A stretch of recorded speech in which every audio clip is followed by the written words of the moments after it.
আমি প্রথমে মাহমুদুর রহমান মান্না আপনার কাছে একটু আসি। আওয়ামী লীগ নিষিদ্ধের দাবিতে গতকাল রাত থেকে এনসিপি সহ বেশ কয়েকটি রাজনৈতিক দলের কর্মীরা নেতারা আন্দোলন করছে। আজকে শাহবাগে তারা অবস্থান করছে, আগামীকালও তারা বলছে যে প্রজ্ঞাপন নিষিদ্ধ করে, আওয়ামী লীগকে নিষিদ্ধ করে প্রজ্ঞাপন জারি না হওয়া পর্যন্ত আন্দোলন চালিয়ে যাবেন। সরকারও বিষয়টি গুরুত্বের সঙ্গে বিবেচনা করছে বলে জানিয়েছে। রাজনৈতিক দলগুলোর মতামত নিয়ে সরকার এই বিষয়টি হয়তো সিদ্ধান্ত জানাবে। আপনি রাজনীতি করেন, এখনকার যে রাজনৈতিক প্রেক্ষাপট, আওয়ামী লীগের রাজনীতি মুহূর্তে নিষিদ্ধের সময় এসেছে? জি জি, আওয়ামী লীগের রাজনীতি নিষিদ্ধের কি সময় এসেছে?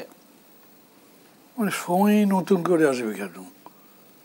আমি তো মনে করি ধরেন গত 15-16 বছর ধরে তারা যে অপরাধ করেছে এবং সবশেষে পতনের আগে তারা যে নৃশংস হত্যাযজ্ঞ চালিয়েছে, সব মিলে আওয়ামী লীগ নিষিদ্ধ হবার মতো কাজ করেছে, অপরাধ করেছে। এখন সরকার তখন করেনি, এখন করবে, কারণ তখন সময় হয়নি, এখন সময় হয়েছে, এটা কোনো কথা নয়।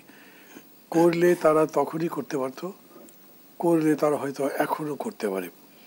আমি মানে আপনাদের স্টুডিওতে ঢুকবার আগে বাইরে দেখলাম যে অ্যাটর্নি জেনারেলের কথা আপনাদের স্ক্রলে আসছে। উনি বলেছেন 1974 সালে একটা আইন দিয়ে, যেটা আওয়ামী লীগ তৈরি করেছিল, সেই আইন দিয়েই এখন আওয়ামী লীগকে নিষিদ্ধ ঘোষণা করা হতে পারে। তো তার জন্য তাহলে করেন না এখন অ্যাটর্নি জেনারেল, মানে বলবেন একটা ঘটবে আর একটা, তাই কি? এর আগে কিন্তু হতে দেখেছিলাম যে অ্যাটর্নি জেনারেল বলেছেন একটা, আইন উপদেষ্টা বলেছেন আর একটা।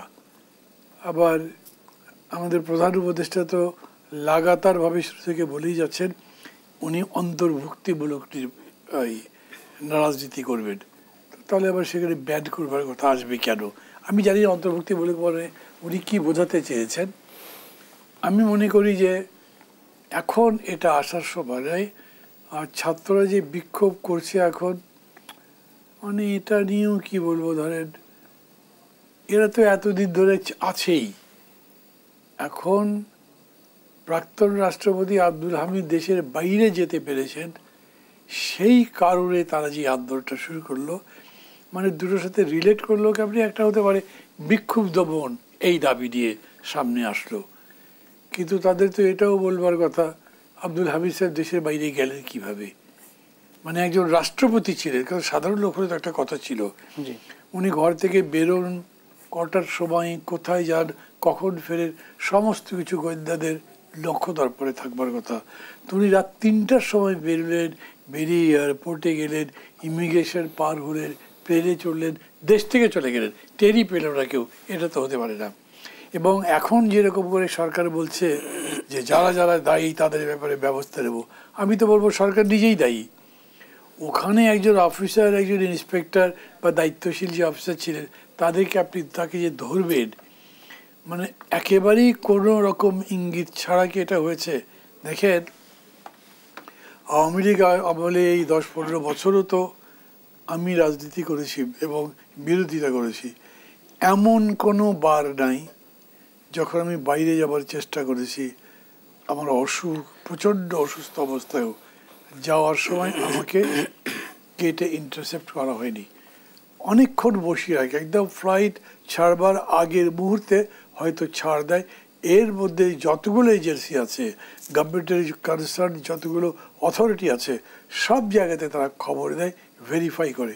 আমার কাছে জিজ্ঞেস করেছে, আপনার কাছে আপনি যে চিকিৎসার জন্য যাবেন কোনো মেডিকেল সার্টিফিকেট আছে? সার্টিফিকেট দেখাতে হয়েছে। আপনি বাইরে যেতে পারবেন, কোনো নিষেধাজ্ঞা নেই, কোনো সার্টিফিকেট আছে? আমাকে সার্টিফিকেট দেখাতে হয়েছে। তারপরেও বসিয়ে রেখেছে। তো এইখানে কিছুই করতে হলো না, জানলো না, এবং চলে গেলেন উনি।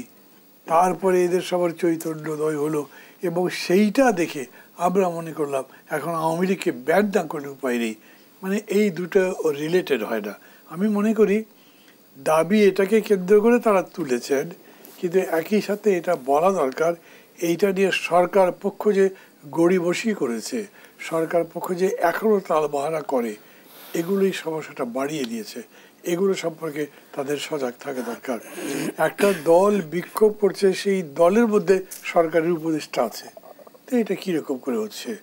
তার ফলে আমার মনে হয় যে এই জন্যে আন্দোলনগুলো প্রপার প্লেসে যায় না, সময় মতো সেটা যৌক্তিক পরিণতিতে পৌঁছাতে পারে না। হয়তো মানুষও কিছুদিন খুব সমর্থন থাকবার পরে একভাবে উদাসীন হয়ে যায়। এখন এই ঘটনাটা ঘটছে, সাধারণ মানুষের মধ্যে প্রতিক্রিয়া আছে, কিন্তু তারপরেও প্রথম দিকে যেরকম ছিল সেই রকম প্রতিক্রিয়া নেই।